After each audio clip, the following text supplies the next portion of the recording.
So when it comes to breakfast, you know the difference between the chicken and the pig, don't you? The chicken is involved, the pig is committed. Think about it. The chicken is involved, the pig is committed. I promised you a corny joke. I told you I would tell one. Yes, I did.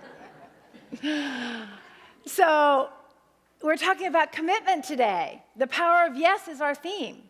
And the reason we're talking about commitment today is that our theme for the entire year is living the empowered life. And we sat together as a creative team and we asked ourselves, so who do we know that's living the empowered life? And what does their life look like? And then we listed all these qualities of behaviors and attitudes toward life that they demonstrate. And commitment was one of those. I mean, think about the people that you know who you consider to be living the vibrant, empowered life. The empowered life where they truly feel, know, and claim and live from their inner Christ. And aren't they people of great commitment? Great commitment. So we're going to explore commitment today. And to get us started, I found a commitment quiz. I love little short quizzes that you can take. And I found one online, and it's actually in your bulletin. If you'll pull your bulletin out and look right underneath the order of service, you'll see 10 questions that you can just check off, or statements actually. And if this applies to you, just put a check mark beside it. We're not going to ask you to raise your hand or anything like that, and no elbow jabs to the person beside you. Okay, so here we go. Just check if this generally applies to you. I am usually on time for appointments. I rarely cancel a plan to meet a friend. Some of you are still looking for it. It's right under the order of service, kind of on the back of your bulletin. There you go. Okay. If I sign up for a 6-week program, I will attend every meeting.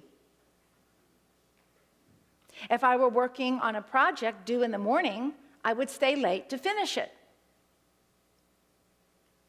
When it's my turn at anything, I almost never need to be reminded. If I'm going to be late for a scheduled event, I call ahead to let people know. I'm generally described as a reliable person. I have strong beliefs on social issues. I know if I knowingly let someone down, I apologize without delay. And lastly, if I promise myself I will do something later, I always do it. Now just add up how many check marks you put down there, or maybe you were counting on your fingers, whatever. Now how many of you checked off 8 or more? Raise your hands.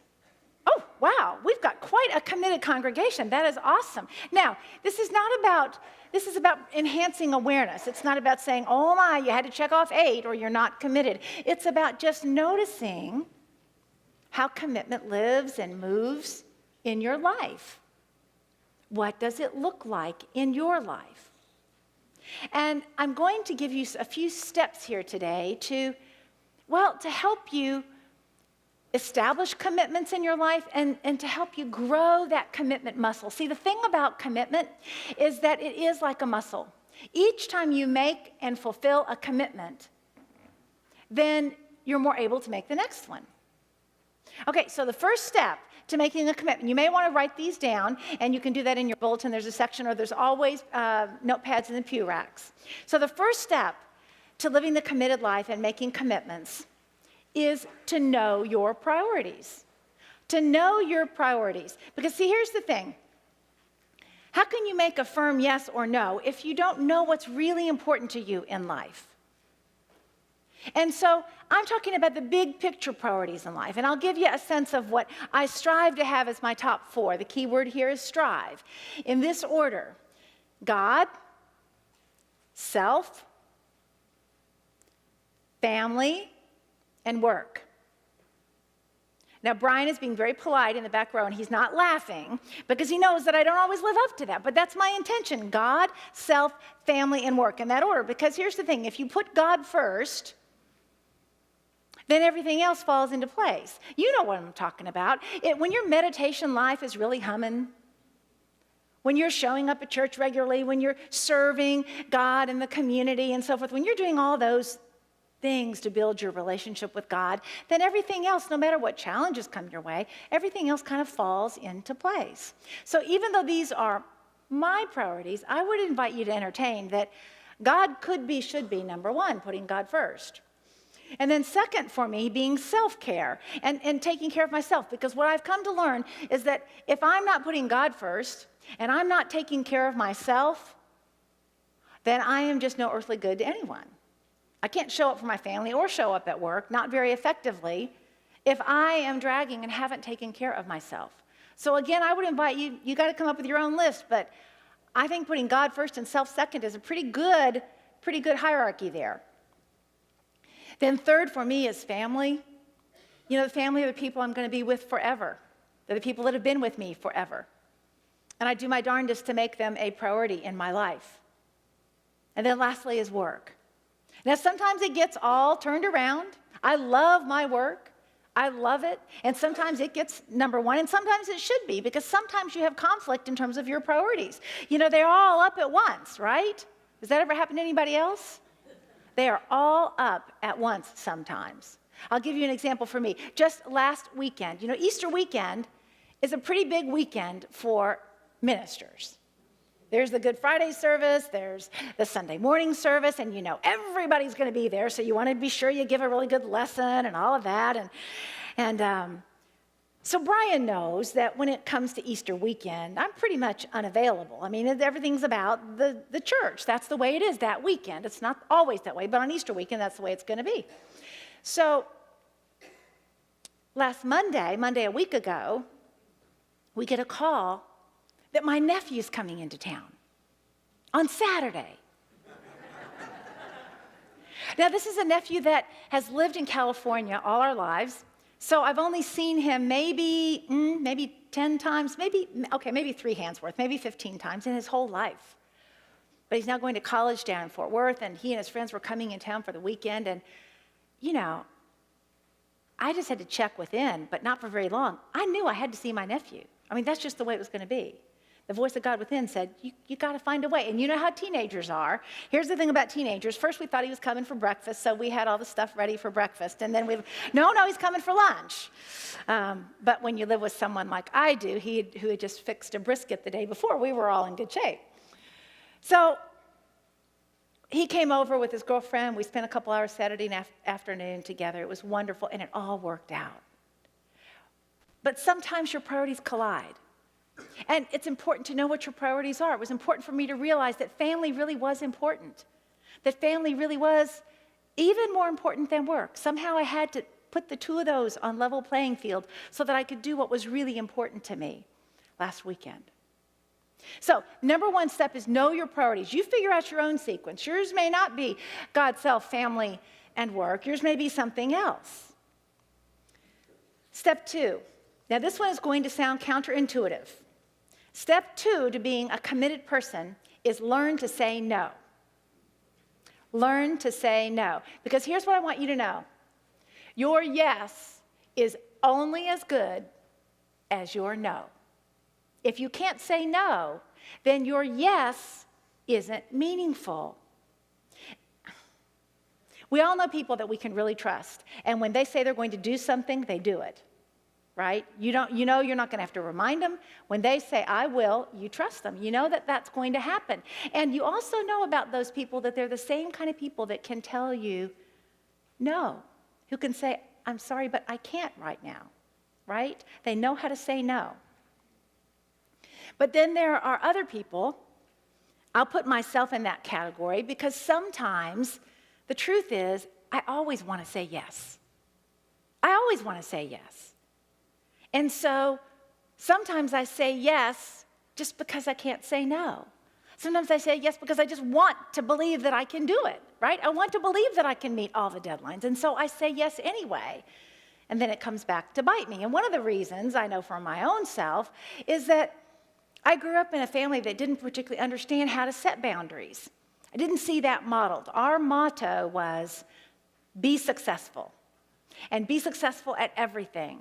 And as much as you can. That was what I grew up with in my family.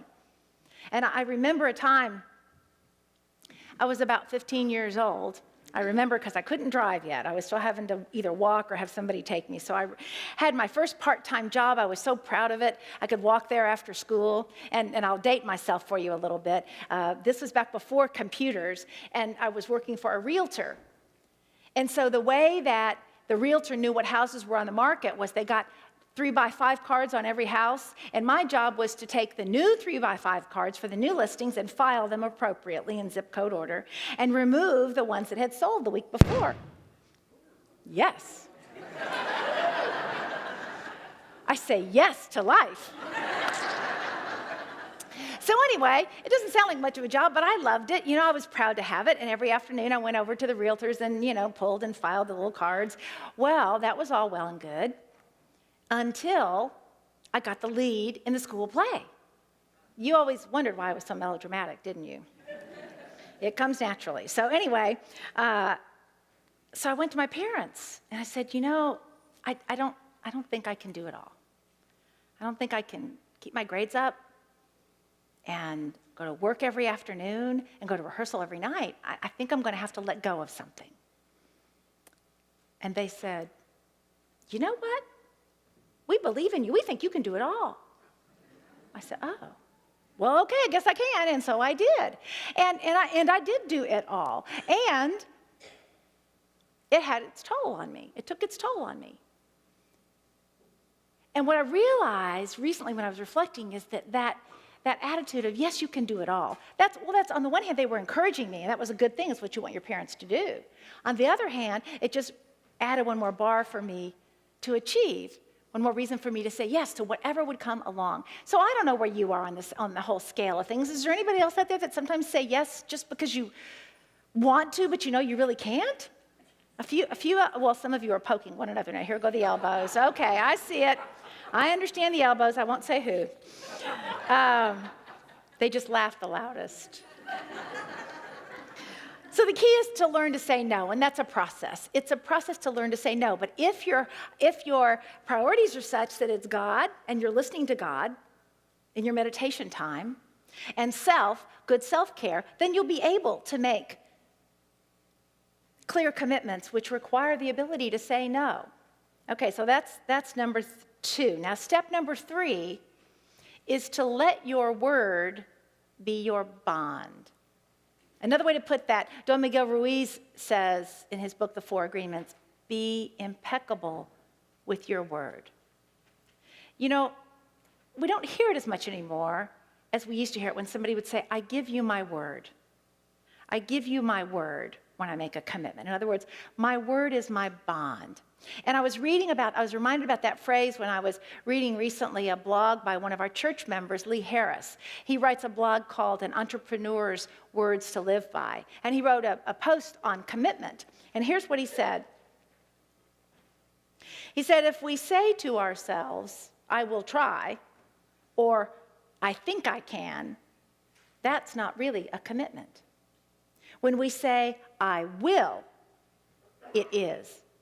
When we frame commitment to my word is my bond, or I will, we can now set clear standards of accountability for ourselves. I can ask myself, did I keep my word when I said I will?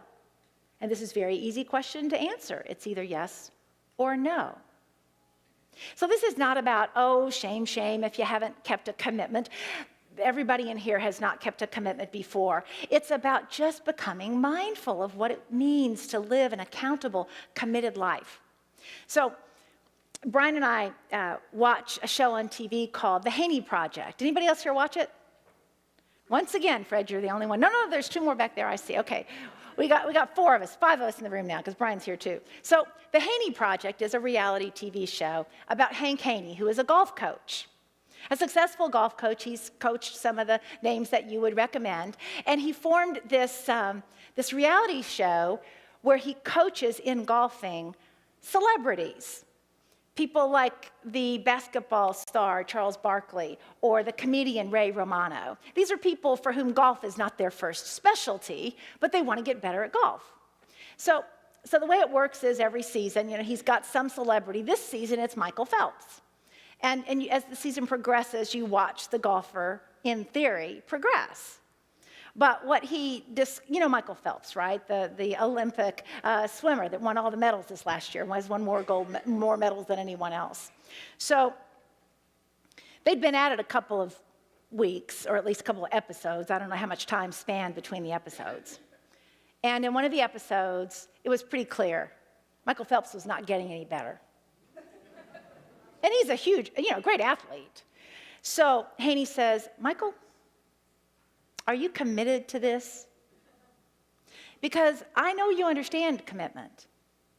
And I want you to think about it. I don't want you to give me an answer right now. I want to know if you're committed to getting better. So some time passed. And toward the end of this particular episode, Michael says to Hank, he says, well, you haven't asked me if I'm committed. And Hank said, no, not going to. I'm waiting for you to tell me. And Michael Phelps says, I'm committed. And then what you see in subsequent episodes is he starts to get better. He practices. He does what it takes to get better. You see, when you say you are committed, when you say yes with an exclamation point, not kind of a weasel yes, which I have said before, when you say a firm yes, things shift.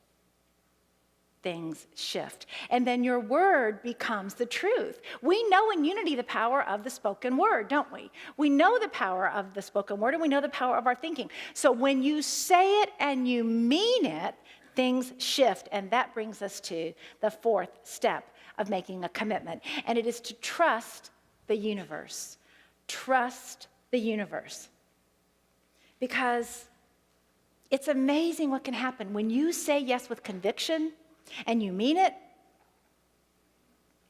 The universe rushes in to support you. The energy rushes in to support you when you say yes and you mean it. When you make a firm commitment. Because you then become a magnet of attraction. Your energy has shifted. Let me give you a good example. So, one of the books in the Bible that has the greatest drama, as well as good examples of commitment, is the book of Exodus. Because it's in the book of Exodus that Moses leads the people out of slavery in Egypt to the promised land. This is why Charlton Heston became famous, right? So you know kind of how the story goes. I'll just remind you that Moses has to go to Pharaoh to beg and plead and ask him to let the people be free. And each time Pharaoh's heart gets softened and the people get to leave, but then there's a plague and they have to go back. So Moses and the people, they encounter a plague of gnats, a plague of frogs. The Nile River turns into blood. It's just terrible. Every time they just about, they get sucked back. And then eventually, they get free. And they make it to the sea. And you remember, this is the big part. This is Charlton Heston's big part where the whole sea parts, right? Okay, so let me read to you the way it's written in the book of Exodus. Then the Lord said to Moses, stretch out your hand over the sea, so the water may come back upon the Egyptians. The Egyptians are behind. See, they're chasing after them. The Egyptians are chasing after the Israelites. So stretch out your hand over the sea so that the water may come back upon the Egyptians, upon their chariots and their chariot drivers. So Moses stretches out his hand over the sea, and at dawn the sea returned to its normal depth. Now, the Israelites have already moved through. As the Egyptians fled before it, the Lord tossed the Egyptians into the sea. The waters returned and covered the chariots and the chariot drivers. Isn't this a good reality TV show? Huh? Okay, so the entire army of Pharaoh that had followed them into the sea, not one of them remained. But the Israelites walked on dry ground through the sea, the waters forming a wall for them on their right and on their left. So, these Egyptians, these plagues, they're like inertia pulling us back into the norm. They're inertia pulling you back to whatever your usual habit was before you make the real commitment. When you make the firm commitment, then you are persistent like Moses. And it doesn't matter what plagues they throw your way, You are going to move. And then there's that moment of commitment, and that's when the seas part. That's when the seas part for you.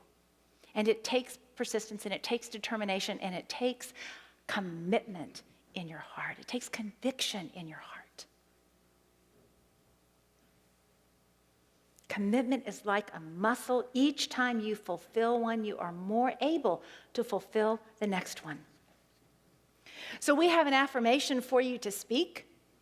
This is our affirmation for the month.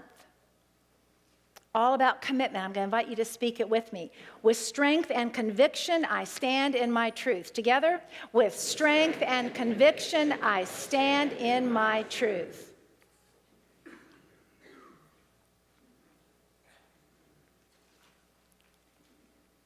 I think today would be a very powerful day for you to say yes to something that matters.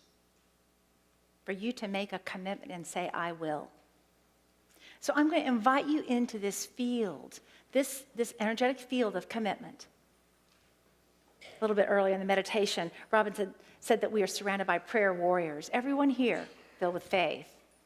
And today is April 7th, and I invite you to make a commitment to something that you will complete, that you will fulfill by April 28th. By April 28th, that's 3 weeks from today. Now, what might that be? It might be that you make a commitment to go on a date with your significant other, to plan a date night. It might be that you make a commitment to clean out that closet you've been wanting to clean out. Oh, here go the elbows again. Man, I'm glad I'm not responsible for the bruises that happen in here. Maybe it's something that you're in the midst of already, and you're going to make a commitment to complete it by April 28th. So I want this to be something that is doable for you. I want this to be something that you know and you believe you can do. Remember, every commitment you make and fulfill makes you stronger and more able to make the next one. So think for a moment, what could you commit to today that you can complete and fulfill by April 28th? How many of you have an idea of something? Okay. All right, now remember, your yes is only as good as your no. So if you have an idea of something and you are willing to make a commitment to it, in just a moment, I'm going to invite you to stand. If your commitment today is a commitment that you don't know what it is yet, but you're committed to ask God for guidance, you can stand for that too. Or you can remain seated and just allow Spirit to move as it wants to move. So if you would like to stand with everyone here else who's going to make a commitment today, I'm going to invite you to stand now at this time. You don't have to tell anybody your commitment. All right. Just look around the room for a moment and honor everybody who's standing, and also honor everybody who is seated right now. Remember, your no and your yes are dependent upon one another.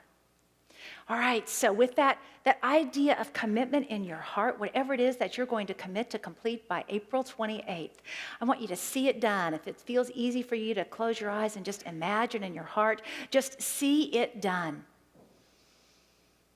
And breathe in the power of the breath, the power of yes, and as you exhale, know that you will complete this, because as you declare it so, committed and convicted in your heart, the very energy of the universe is rushing in to support you.